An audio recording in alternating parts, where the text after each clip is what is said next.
पांडव हस्तिनापुर में अपनी माता कुंती के साथ शांत जीवन व्यतीत कर रहे थे, किंतु दैवयोग तथा शकुनी के छल कपट से उनमें तथा कौरवों में वैर की आग प्रज्वलित हो उठी। दुर्योधन बड़ी खोटी बुद्धि का मनुष्य था। उसने अपने मामा शकुनी के कहने पर पांडवों को बचपन में कई बार मारने का प्रयत्न किया। युवावस्था में आकर जब गुणों में उससे अधिक श्रेष्ठ युधिष्ठिर को युवराज बना दिया गया तो शकुनी ने लाक्ष के बने हुए घर में पांडवों को रखकर आग लगाकर उन्हें जलाने का प्रयत्न किया, किंतु विदुर की सहायता से पांचों पांडव अपनी माता के साथ उस जलते हुए घर से सकुशल बाहर निकल गए। अपने उत्तम गुणों के कारण युधिष्ठिर हस्तिनापुर के प्रजाजनों में अत्यंत लोकप्रिय हो गए। उनके गुणों तथा लोकप्रियता को देखते हुए भीष्म पितामह ने धृतराष्ट्र से युधिष्ठिर का राज्याभिषेक कर देने के लिए कहा। दुर्योधन नहीं चाहता था कि युधिष्ठिर राजा बने, अतः उसने अपने पिता धृतराष्ट्र से कहा, पिताजी, यदि एक बार युधिष्ठिर को राजसिंहासन प्राप्त हो गया तो ये राज्य सदा के लिए पांडवों के वंश का हो जाएगा और हम कौरवों को उनका सेवक बनकर रहना पड़ेगा।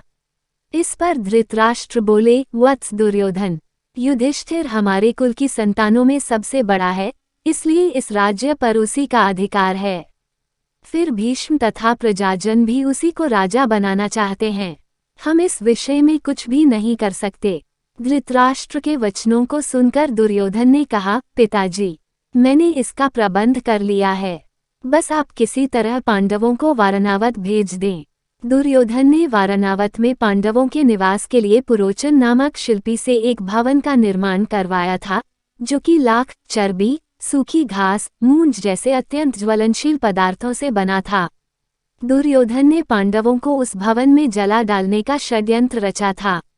धृतराष्ट्र के कहने पर युधिष्ठिर अपनी माता तथा भाइयों के साथ वारणावत जाने के लिए निकल पड़े। दुर्योधन के षड्यंत्र के विषय में विदुर को पता चल गया, अतः वे वारणावत जाते हुए पांडवों से मार्ग में मिले तथा उनसे बोले, देखो, दुर्योधन ने तुम लोगों के रहने के लिए वारणावत नगर में ज्वलनशील पदार्थों से एक भवन बनवाया है, जो आग लगते ही भड़क उठेगा। इसलिए तुम लोग भवन के अंदर से वन तक पहुंचने के लिए एक सुरंग अवश्य बनवा लेना, जिससे कि आग लगने पर तुम लोग अपनी रक्षा कर सको। मैं सुरंग बनाने वाला कारीगर चुपके से तुम लोगों के पास भेज दूंगा।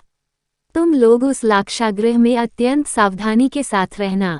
वारणावत में युधिष्ठिर ने अपने चाचा विदुर के द्वारा भेजे गए कारीगर की सहायता से गुप्त सुरंग बनवा लिया। पांडव नित्य आखेट के लिए वन जाने के बहाने अपने छिपने के लिए स्थान की खोज करने लगे। कुछ दिन इसी तरह बिताने के बाद एक दिन युधिष्ठिर ने भीम से कहा, भीम, अब दुष्ट पुरोचन को इसी लाक्षागृह में जलाकर हमें भाग निकलना चाहिए। भीम ने उसी रात्रि पुरोचन को किसी बहाने बुलवाया और उसे उस भवन के एक कक्ष में बंदी बना दिया। उसके पश्चात भवन में आग लगा दी और अपनी माता कुंती एवं भाइयों के साथ सुरंग के रास्ते वन में भाग निकले। लाक्षागृह के भस्म होने का समाचार जब हस्तिनापुर पहुंचा तो पांडवों को मरा समझकर वहां की प्रजा अत्यंत दुखी हुई। दुर्योधन और धृतराष्ट्र सहित सभी कौरवों ने भी शोक मनाने का दिखावा किया और अंत में उन्होंने पांडवों की अंत्येष्टि करवा दी।